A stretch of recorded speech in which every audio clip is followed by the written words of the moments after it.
My daughter-in-law did not know I was standing in the corridor when she told my son that I was not special enough for the guest list. She said it so easily, the way you might say a coat is the wrong color, or that a chair does not quite fit the room. Not special enough. I stood in that corridor for a long moment, my hand on the wall, and I did not go in. I simply turned around and walked back out the way I came. My name is Margaret Hollis. I am 72 years old. I have been catering weddings, anniversary galas, corporate dinners, and private parties for 41 years in this city. And the event Diane was so carefully curating, the one for which I had apparently not earned a seat, was being hosted at Hollis Fine Events. The firm I founded, the building I own. She had booked my venue without knowing it was mine. That day I drove home, made myself a cup of tea, and sat by the kitchen window for a long time.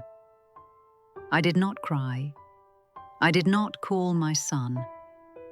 I simply thought about the 41 years it had taken to build something quiet and strong and entirely my own.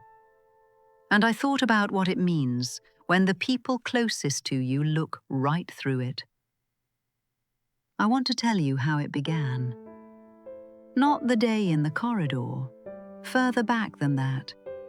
Because to understand what happened at that party, you need to understand what it cost me to be the woman Diane did not think was special enough.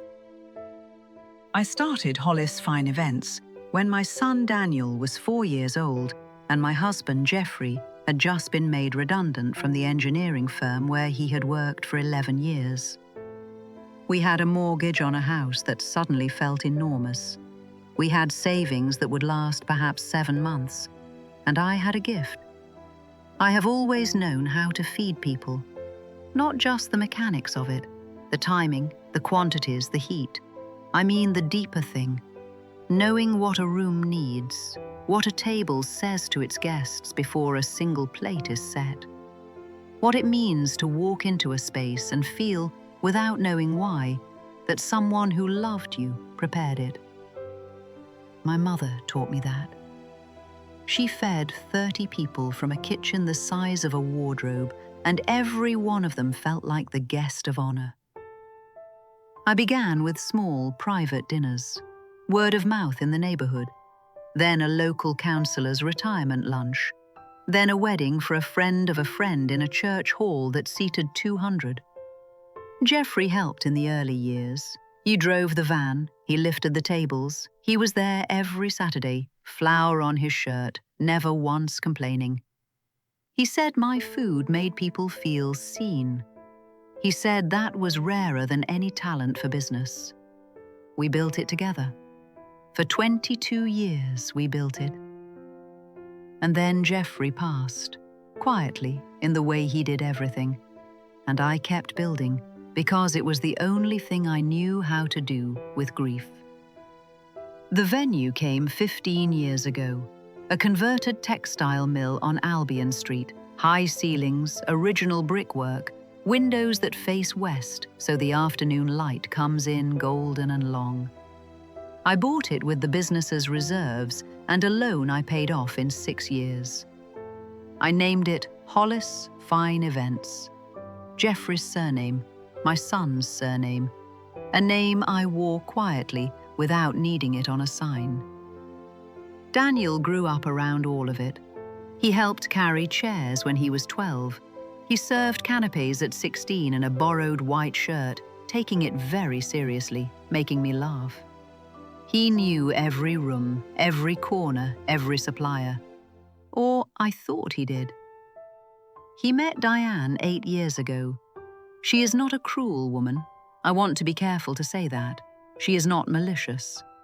She is simply someone who organizes the world into categories very quickly, into what matters and what does not, into who is useful and who is background. And I had been placed in the background category early on. A retired widow, old-fashioned, someone to be managed kindly at a distance. She had never asked what I did before I retired. She had never asked where the business went. When I sold the operational side 2 years ago to a young couple and kept only the venue itself, I did not think to mention it at the dinner table. It did not seem necessary. It was simply mine. The event Diane was planning was a charity gala. Her words, though she had given it a longer name. It was for a children's foundation she had joined the board of, which was admirable, I thought. She had spent 3 months organizing it. The venue, the menu, the florals, the guest list. 140 people, black tie, tickets at £400 each. She had booked a venue on Albion Street, high ceilings, original brickwork, west-facing windows. My venue. She had gone through my venue manager, Claire, whom I trust entirely, and who had not volunteered that the owner was the client's mother-in-law. Claire mentioned it to me afterward, and I told her she had done nothing wrong. She had simply completed a booking. The name Hollis was on the contract. Whether Diane noticed and did not connect it, or simply never looked, I cannot say.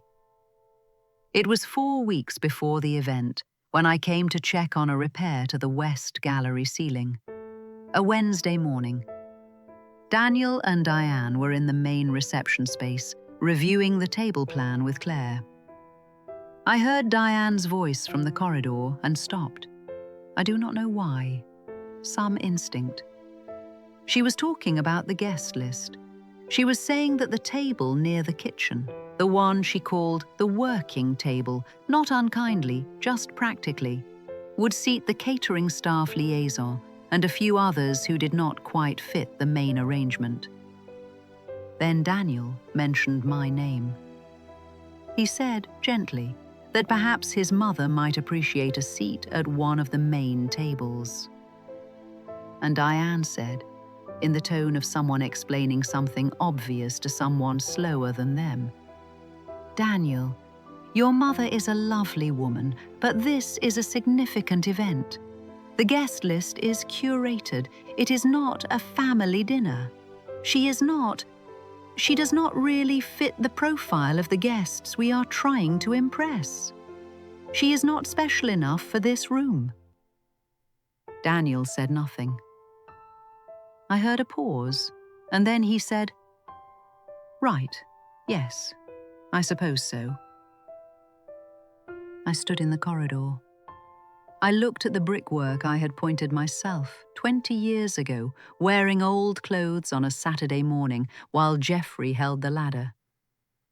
I looked at the floor tiles I had chosen from a catalogue on the kitchen table. I looked at the iron light fittings that had come from a salvage yard in Leeds and that I had cleaned rust from with a wire brush over 3 weekends because I could not afford to replace them, and I wanted them to be right. Not special enough for this room. I walked out into the street. I got into my car. I sat there for a while without starting the engine. I did not do anything dramatic. I want to be clear about that. What happened was quieter than that, and it took another 3 weeks to unfold. The week before the event, Diane came to a final meeting at the venue. She wanted to confirm the catering arrangements, the florals, and the layout of the room.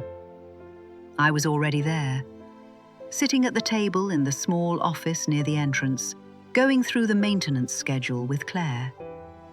When Diane came in, she saw me and stopped. She smiled pleasantly. "Good morning, Margaret," she said. "Are you here for the—" And she gestured vaguely, the way you gesture when someone is somewhere they were not expected to be. Claire said quietly that I was the owner of the venue, that this was my office, that the event had been booked through Hollis Fine Events, which had been my company for 41 years. Diane's expression did not change dramatically. That is what I remember most. She did not go pale. She did not make a sound. She simply stood very still, looking at me. And I saw it.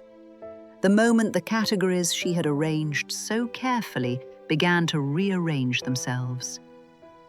The retired widow, the background detail, not special enough.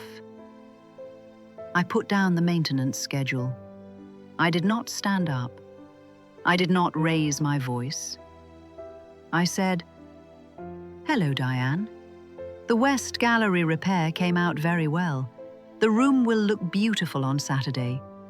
I hope the evening is everything you want it to be."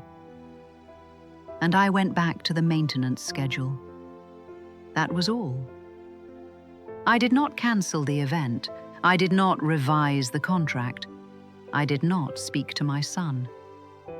The gala ran on Saturday evening exactly as Diane had planned.